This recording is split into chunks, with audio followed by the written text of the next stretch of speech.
Jangan lupa subscribe di YouTube channel Metro TV News dan juga nyalakan notifikasinya.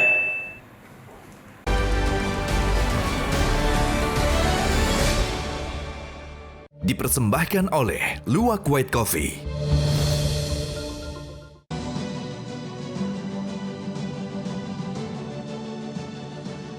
Kalau mau debatnya lancar, ya minum kopi. Sebelum saya tanya kepada Pak Hendri Satrio, pengamat politik Universitas Paramadina yang hadir melalui Zoom, ada pertanyaan saya kepada Ibu Rika. Selain 23 terpidana korupsi ini, ada berapa banyak terpidana lain, jenis kejahatan lain yang telah dibebaskan tahun ini karena sudah memenuhi persyaratan 2/3? Oke. Terima kasih Bang. Ya. Tadi sudah saya sampaikan bahwa di tahun ini ada 58.000 lebih narapidana dari semua kasus yang mendapatkan hak bersyarat. Hak bersyarat 58.000 lebih? Ya, Jadi betul. bakal bebas semua itu? Sudah dikeluarkan. 58.000 lebih sudah bebas. Narapidana seluruh kasus Bang. Seluruh kasus dari mulai maling air, bandar narkoba, Dikeluarkan. pemerkosa anak, Betul. pemerkosa janda juga. Dan ini kan bagian dari pembinaan Bang. Bagian Ya. dari pembinaan Bagian di dari luar untuk pembinaan. berbuat lagi gitu. Tentunya kita harus optimis Bang. Oke, Bahwa jadi kita Ibu Rika melaksanakan tadi pembinaan bilang untuk kembali ada ke masyarakat. tahun ini 58.000. Pak Satrio, apa fenomena apa ini background peraturan ini? Apakah ini untuk mengurangi kapasitas lapas atau enggak? Ya, kalau itu pertanyaannya Bang, tapi kalau dari sisi politik kan memang teorinya dalam sebuah negara, demokrasi itu bisa langgeng, bisa lancar dilakukan bila tercapai 3 hal ini. Yang pertama adalah ekonomi yang merata, kemudian yang kedua hukum yang tidak tebang pilih, yang ketiga adalah kedewasaan berpolitik. Nah kalau kita bicara hukum yang tidak tebang pilih, ini kan adil nih. Nah kalau adil ini ada beberapa angle nih, adilnya itu buat siapa? Buat napinya, buat korbannya, atau buat masyarakat lain. Nah itu saya rasa Bang Hotman bisa lebih jago untuk Jadi menjawab itu. jawabannya Pak, menurut Tapi, Anda ini peraturan tepat atau tidak? kalau untuk korupsi, ini kan pertimbangannya banyak. Dan saya harus katakan itu tidak tepat. Tapi Bang, di Indonesia, apakah masyarakat kesel sama pelaku korupsi? Kesel Bang. Sama koruptor kesel nggak? Kesel. Tapi, untuk sebuah kasus korupsi ini, warga masyarakat Indonesia gampang lupanya. Presiden Jokowi itu tidak pernah menempatkan demokrasi dan anti korupsi dalam level utama pembangunannya. Pembangunan utamanya itu adalah infrastruktur. Anti korupsi itu programnya ada aja, tapi bukan level utama. Dan dia sudah membuktikan bahwa dia bisa 2 periode tuh dari itu. Waktu itu kan di ujung-ujung kan ada pelemahan undang-undang KPK tuh katanya, yang menurut KPK justru dikuatkan.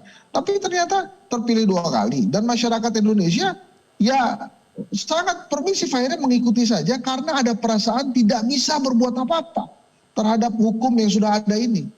Kan frustasi masyarakat Indonesia itu hanya bisa disalurkan lewat DPR kan. Itu pun kalau DPR-nya menangkap aspirasi itu. Yang harusnya menjawab pertanyaannya Bang Hotman tadi adalah anggota DPR yang memang membuat Anda undang-undang pribadi, itu. pendapat Anda pribadi gimana? Kalau saya sedih jelas. Kenapa? Karena memang akhirnya tidak membuat efek jera yang jangka panjang untuk para koruptor ini. Bahkan sekarang permisif di politik kan, sudah ada boleh maju pileg, ada bahkan di daerah timur Indonesia, ada yang sudah tersangka jadi koruptor menang pemilihan bupati loh Bang. Dan itu terjadi. Dan kenapa itu terjadi? Karena masyarakat melihatnya ini orang sejahtera. Apa hal. pendapat saudara tentang syarat untuk pembebasan bersyarat itu kan cukup surat keterangan kelakuan baik dari tim dari dalam lapas. Apakah menurut Anda itu sangat subjektif? Apakah itu akan menimbulkan sogok menyogok baru atau korupsi baru? Iya kan tadi sudah dibahas tuh, itu sangat subjektif kan. Ya. Tapi apakah ada opsi lain selain itu? Kan belum ada sampai saat ini, hanya itu saja opsinya.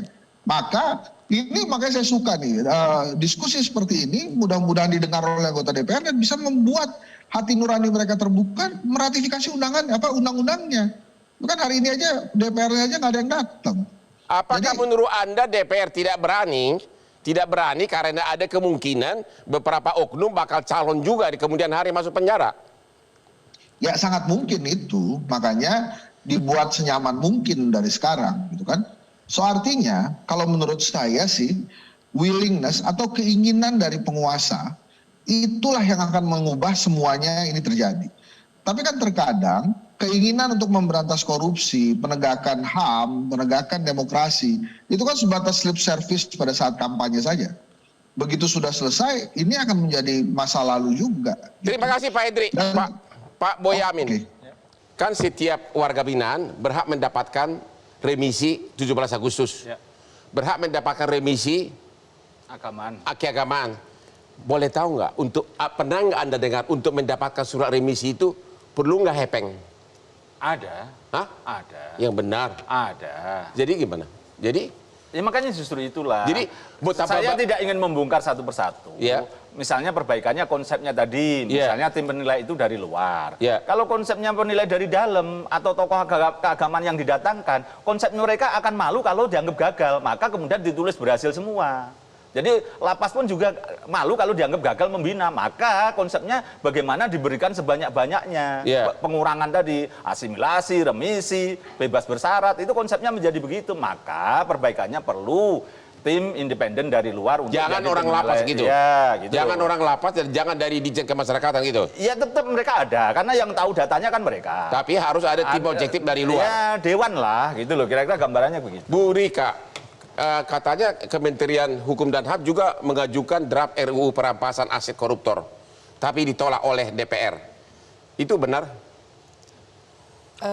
Yang pasti kan kalau itu kan nanti di bagian Ditjen PP ya Pak ya. Sudah pertama ditolak ya?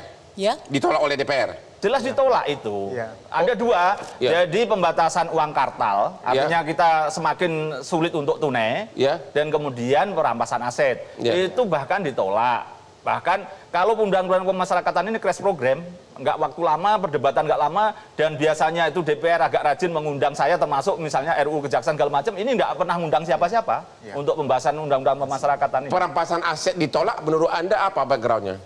Ya pasti itu takut nanti berdampak impact politik. Dan terhadap? Ya pelaku-pelaku pembuat undang-undang itu kan pemerintahan dan DPR. Ya, artinya tidak mau membuat senjata makan tuan begitu. Ya salah satunya itu. Kedua juga bahwa konsep ini nanti biaya politik kan tinggi. Selain senjata makan tuan, politik itu tinggi. Nah kalau perampasan aset dan uang kartal tadi disahkan, ya itu membatasi dan itu akhirnya biaya-biaya politik tingkat tinggi tadi tidak tertutupi. Terima kasih, Pak. Ya. Pak Jamin Ginting. Jadi begini Bang, yang paling dikhawatirkan dalam Proceed of Crime Act namanya Bang. Artinya nanti setiap pejabat yang sudah akan naik, dia harus ada laporan LKHPN, laporan kekayaan harta negara.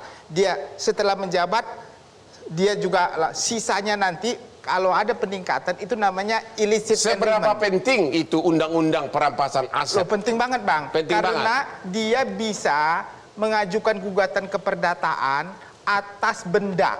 Jadi nanti kalau ada contohnya anggota DPR atau pejabat negara punya uang yang nomine, yang tidak tahu di mana tempatnya dan namanya tidak tahu, tapi negara menemukan, maka negara bisa menyita tersebut. Silakan Anda datang ke pengadilan untuk membuktikan ini uang Anda berasal dari halal. Cuma ini kan ada kontradiksi. Di satu pihak koruptor diperingan dengan undang-undang ini tahun 2022. Ya. Tapi undang-undang perampasan aset itu memberatkan koruptor.